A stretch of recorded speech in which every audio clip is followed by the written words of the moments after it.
आपने कभी रात को कोई ग्रुप ऑफ स्टार्स देखे हो तो आपने सोचा होगा कि ये ऐसे ग्रुप ऑफ स्टार्स बनते कैसे हैं। ग्रुप ऑफ स्टार्स को कहते हैं स्टार क्लस्टर्स। और आज हम ऐसी एक स्टार क्लस्टर प्लेयाडीज के बारे में डिस्कस करेंगे।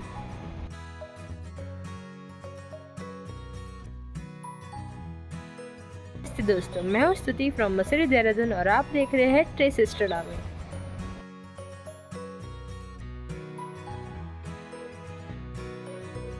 सबसे पहले समझते हैं स्टार क्लस्टर्स होते क्या है। स्टार क्लस्टर्स सिंपल सी भाषा में ग्रुप ऑफ स्टार्स होता है। स्टार क्लस्टर्स ऐसे स्टेलर फैमिलीज हैं जिनकी फॉर्मेशन एक ही रीजन में एक साथ होती है।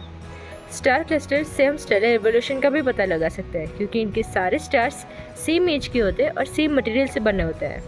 स्टार क्लस्टर्स से scientists Galaxy formation even universe की एज का पता लगाते हैं।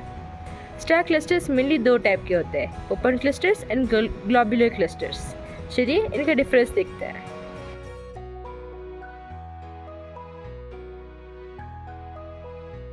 ओपन क्लस्टर्स ये यंग स्टार्स का छोटा ग्रुप होता है जो स्पाइरल गैलेक्सीज के डिस्क में पाया जाता है।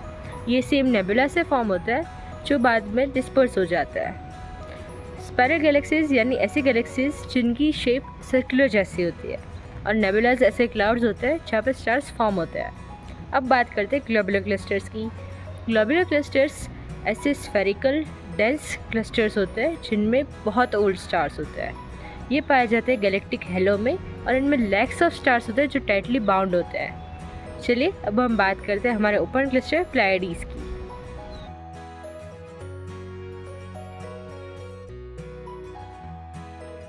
प्लेयाडीज क्लस्टर, जिसे हम मेसार 45 भी कहते हैं, ये टॉरस कॉन्स्टेलेशन में लोकेटेड है और हमसे 380 लाइट ईयर्स दूर है।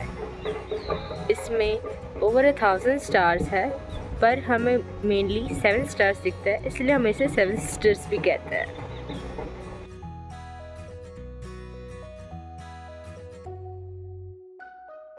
प्लेयाडीज के major stars blue hot stars है। ये स्पेक्ट्रल टाइप बी के स्टार्स है जो हाई टेम्परेचर पर बर्न करते हैं। इनका टेम्परेचर 25,000 केल्विन से भी ज़्यादा होता है। ब्लू कलर का मतलब है कि ये बहुत मैसिव और एनर्जेटिक स्टार्स है, पर इनका लाइफ स्पैन बहुत छोटा होता है।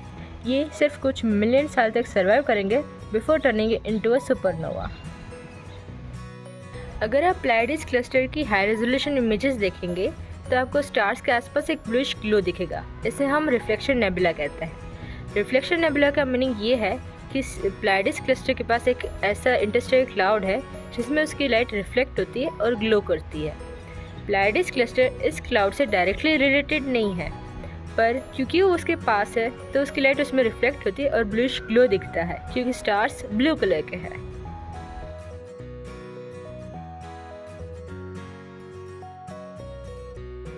प्लेयाडीज स्टार क्लस्टर को साइंटिस्ट डिस्टेंस मेजरमेंट में भी यूज़ करते हैं। पैरेलैक्स मेथड और हिपार्कस सैटेलाइट की ऑब्जर्वेशन से हमने देखा था कि प्लेयाडीज स्टार क्लस्टर 380 लाइट ईयर्स दूर है, तो इसे एक रेफरेंस पॉइंट मान के हम दूसरे स्टार्स और गैलेक्सीज की डिस्टेंस भी मेजर कर सकते हैं।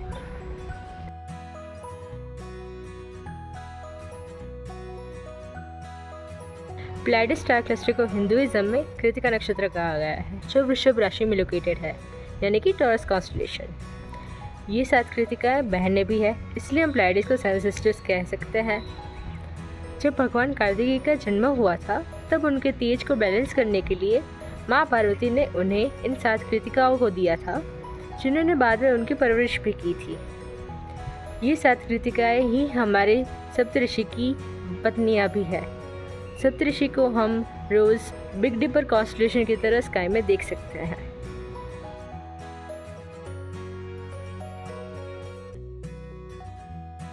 आपको याद हो तो हमने जो ओराइन कॉन्स्टेलेशन देखा था उसमें 3 स्टार्स की बेल्ट थी।